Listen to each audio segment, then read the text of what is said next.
सजनवा के अलग बा कहानी। का कही बड़ा परेशानी बा हो। हमरे सजनवा के अलग बा कहानी।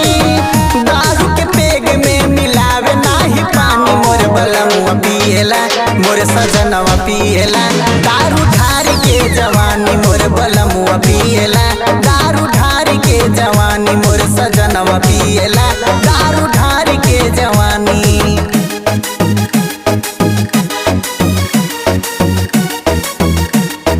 ढार के जवानी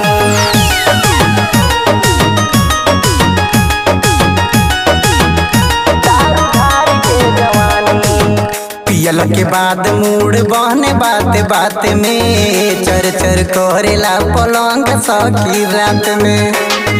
ए हो का कही हो। पियल के बाद मूड बहने बात बात में। चर चर करेला पलंग सखी रात में।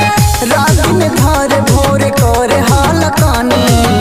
रात में धर भोर कर हाल कानी। मोर बलमुआ पिएला मोर सजनवा पिएला दारू ढार के जवानी। मोर बलमुआ पिएला दारू ढार के जवानी। मोर सजनवा पिएला दारू ढार के जवानी।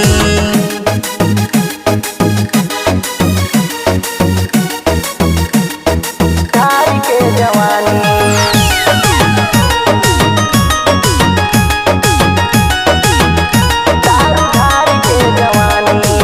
जोश में बेहोश हो के करेला खटाई। करा बर्दाश्त मौज तोहरो के आई। ए हो का